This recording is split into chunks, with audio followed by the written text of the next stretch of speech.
नमस्कार, मैं पंडित हर्षा पौनीकर आप सबका मेरे भाग्य चक्रवर्ती फॉर्चून टेलर कार्यक्रम में बहुत बहुत हार्दिक स्वागत करता हूं। आप सभी लोगों को दीपावली महोत्सव की बहुत बहुत हार्दिक शुभकामनाएं। मेरे पास काफ़ी सारे फ़ोन कॉल्स आ रहे थे कि संशयात्मक स्थिति उपस्थित हो गई है यहाँ पे कि पिछले वर्ष के जैसे ही कि दीपावली कब मनाई जाए, 20 को मनाई जाए या 21 को मनाई जाए।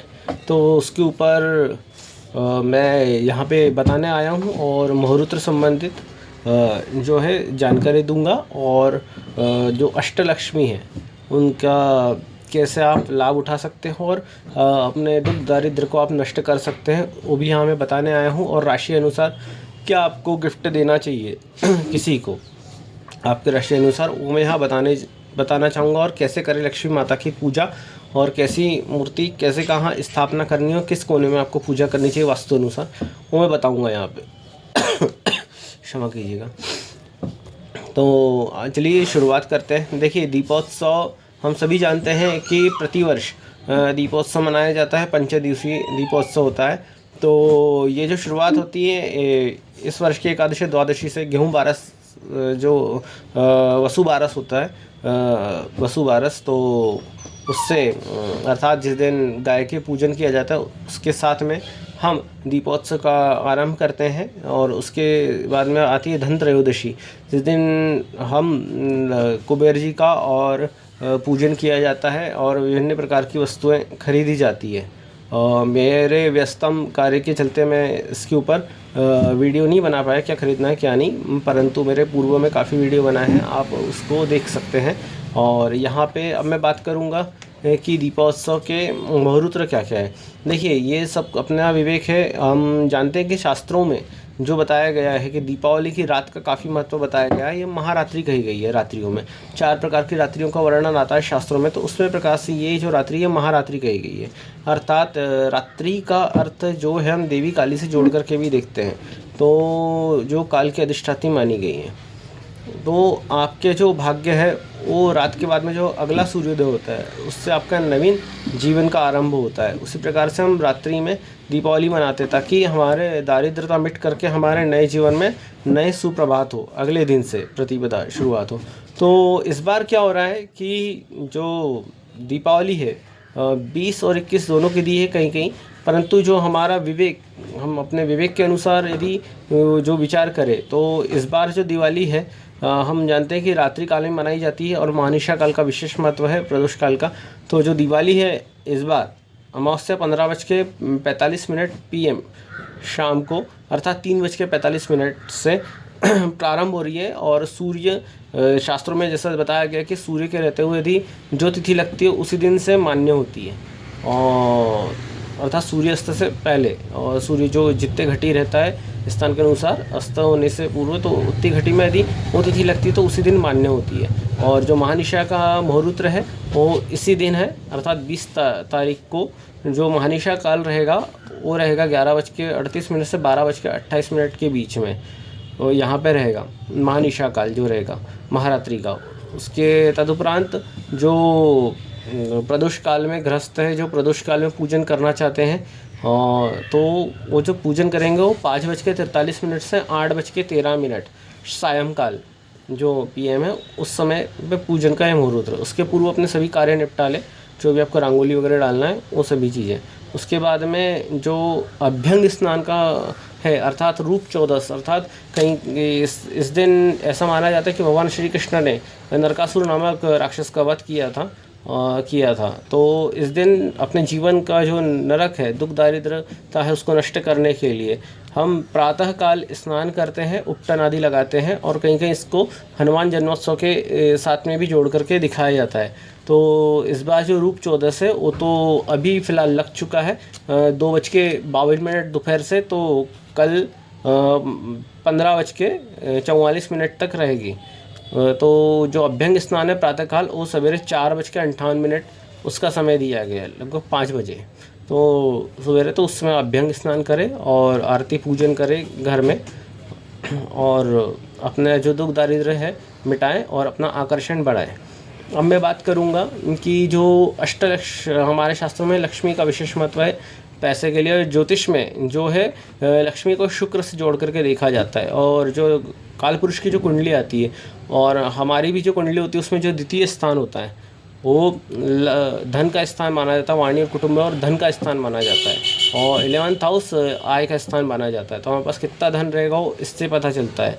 और जो वहाँ पे जो राशि आती है वो शुक्र की वृषभ राशि आती है द्वितीय स्थान में, तो उसका जो स्वामी होता है शुक्र होता है। तो हमारे शास्त्रों में 8 प्रकार की लक्ष्मियों का वर्णन आता है, तो इसमें अलग अलग प्रकार की लक्ष्मियों का वर्णन है। तो वो कैसे देखें और उसका अर्थ क्या होता है। पहली जो लक्ष्मी है वो आदि लक्ष्मी, अर्थात जो नौकरी वगैरह करते हैं उनको नौकरी से आय प्राप्त होती है, इसको आदि लक्ष्मी, इन आदि लक्ष्मी की उपासना करनी चाहिए। और शुक्र प्लस शनि, तो आदि लक्ष्मी का नमन करें, ओम श्री आदि लक्ष्मी नमः।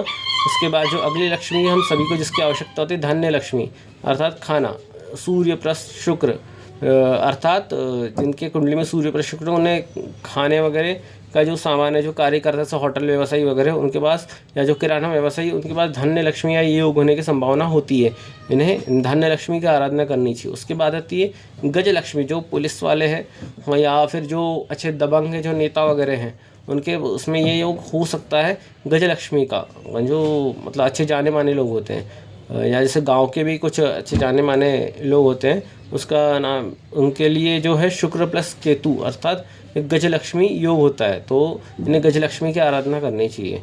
उसके बाद अगली आती है विद्या लक्ष्मी, जो टीचर्स है और जो पढ़ाते हैं या जो स्टूडेंट पढ़ रहे हैं उनको भी यदि पैसे की आवश्यकता हो तो विद्या लक्ष्मी की आराधना करें। इसमें जैसे शुक्र प्लस बुध जो है वो विद्या लक्ष्मी कहलाती है। उसके बाद जो अगली जो लक्ष्मी है संतान की, जिनको चाहत है हमारे घर में संतान रहा है कुटुंब बढ़ाने के लिए, उन्हें संतान लक्ष्मी की आराधना करनी चाहिए। शुक्र प्लस गुरु कुंडली में है तो इनको संतान की लक्ष्मी की आराधना करनी चाहिए। उसके बाद जो अगली लक्ष्मी है जो काफ़ी पेशेंस है जिनके अंदर, तो वो लोग धैर्य लक्ष्मी की आराधना करें। शुक्र प्लस मंगल जो है वो, ऐसे तो इसको लंपट योग बोलते हैं, परंतु धैर्य लक्ष्मी की आराधना करें तो ज़्यादा उचित है। जिन्हें बहुत जल्दबाजी रहती है वो धैर्य लक्ष्मी की आराधना करें। उसके बाद में जो अगली लक्ष्मी है भाग्य लक्ष्मी, यदि आपकी पत्रिका में शुक्र प्लस गुरु विराजमान है तो आपको भाग्य लक्ष्मी की आराधना करनी चाहिए, या शुक्र प्लस चंद्र या शुक्र प्लस गुरु ऐसे आपके इसमें विराजमान है तो आपको भाग्य लक्ष्मी की आराधना करनी चाहिए। उसके बाद अगली जो लक्ष्मी है राज लक्ष्मी, अर्थात जहाँ आपकी चलती हो पूरे गांव वगैरह में, या सभी लोग आपकी बात मानते हो, आप चाहते हैं मेरा दबदबा बना रहे हैं, तो आपके इस कुंडली शुक्र प्लस राहु है तो आपको राजलक्ष्मी की आराधना करनी चाहिए। अब बात करूँगा कि राशि अनुसार क्या हम गिफ्ट दें लोगों को आपकी राशि अनुसार। देखिए, जिनकी मेष राशि हो पौधा वगैरह दान कर सकते हैं। उसके बाद में जो है कोई कॉस्मेटिक आइटम किसी स्त्री को आप दे सकते हैं। उसके बाद वृषभ राशि वाले कोई धार्मिक किताब दे सकते हैं, या फिर जो रोशनी वाली चीज़ें से लैंप वगैरह वो आप दे सकते हैं। उसके बाद में जो है मिथुन राशि वाले गुड़ से बनी हुई कोई भी मिठाई आप दे सकते हैं, गिफ्ट कर सकते हैं। उसके बाद जो कर्क राशि वाले हैं इलेक्ट्रॉनिक आइटम्स या फिर तिल की जो मिठाई बनी हुई है अब उसको आप गिफ्ट कर सकते हैं अपने मेहमानों को या अपने चिर परिचितों को। उसके बाद में सिंह राशि जो है वो जो है पौधा दे सकते हैं दान में, या जो फलदार वृक्ष होते हैं उसका पौधा दे सकते हैं, या हरी मिठाई जो होती है उसको आप दे सकते हैं। उसके बाद में आती है कन्या राशि। कन्या राशि लाल रंग की कोई वस्तु दे सकते हैं, कोई वस्त्र हो, स्त्री को श्रृंगार की सामग्री दे सकते हैं 16 श्रृंगार सहित। उसके बाद आती है तुला राशि। तुला राशि वाले क्या करें कि कोई किताब, धार्मिक किताब आप दे सकते हैं जो पढ़ने वाला हो, ब्राह्मण वगैरह को आप, या जो आपके पढ़ने के इच्छुक जो स्टूडेंट्स हैं उनको, और या फिर कोई आप लैंप वगैरह भी आप दे सकते हैं उनको। उसके बाद आती है वृश्चिक राशि। वृश्चिक राशि वाले कोई सुगंधित फूल या कॉस्मेटिक आइटम किसी स्त्री को दे सकते हैं, और या फिर जो बंच रहता है फूलों का, गुलाब का, वो आप दे सकते हैं अपने जो भी मेहमान हैं उनको आप दे सकते हैं गिफ्ट में। उसके बाद अगली जो राशि आती है वो आती है धनु राशि। धनु राशि वाले किसी भी स्त्री को श्रृंगार की सामग्री या वस्त्र आदि भेंट स्वरूप दे सकते हैं। उसके बाद अगली जो राशि आती है मकर राशि।